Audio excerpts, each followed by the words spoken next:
Hello there. Patronage in art is the process of financially supporting an artist. This is typically done through commissions.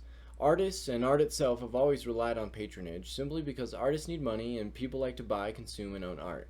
Throughout art history, patrons were often wealthy, influential, and important people. Kings, princes, noblemen, etc.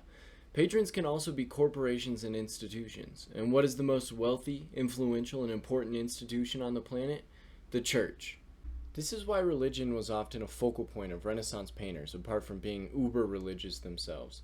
Donatello, Leonardo da Vinci, Raphael, and Michelangelo all painted and sculpted for their church.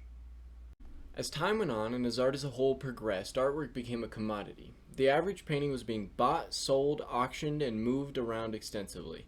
The phrase art collector came into fruition probably around the 19th century as museums and galleries became a widespread phenomenon. This brings me to the point of the video, a lady whose love of art far outweighed anything else. Peggy Guggenheim was born August 26, 1998 to mother Florette Siegelman and father Benjamin Guggenheim. Peggy's father, oddly enough, drowned on the Titanic, leaving her mother and two sisters to raise her.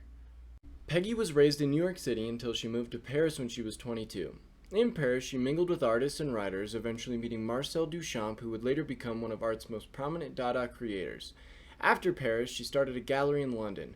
The first exhibit there was conceived of drawings done by Jean Cocteau. Fast forward a few years and World War II breaks out. The Nazis were burning art they deemed unworthy, or as they called it, degenerate. This included abstract works, modernist works, and art made by one of the many groups the Nazis hated, specifically Jews. Peggy Guggenheim makes it her mission to collect and save as many abstract and expressionist pieces as possible, stating, "I put myself on a regimen of buying one picture a day." After the Nazis reached Paris in 1940, she moved south, protecting artists and artwork she had collected. A year later, she moved to Manhattan and started a museum named The Art of This Century, in which she displayed many controversial and extremely progressive exhibits, including America's first all-woman exhibit containing 31 female artists.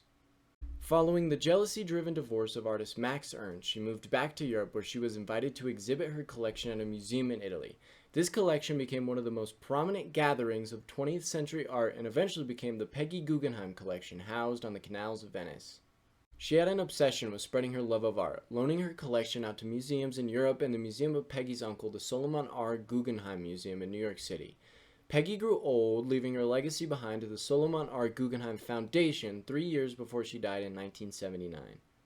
Peggy Guggenheim was instrumental in the progress of abstract art, surrealist art, and modern art as a whole. She progressed both American artists' and European artists' careers, all because she just had a fascination with art. There is only one true way to appreciate art, driven by lust for new boundaries, obsessed with creation, and an inherent need to be part of emotional expression. There is no liking art. There's only a magnetic field that pulls us to the enchantment of artistic declaration. To truly enjoy art, one must simply become what Peggy Guggenheim can only describe as an art addict.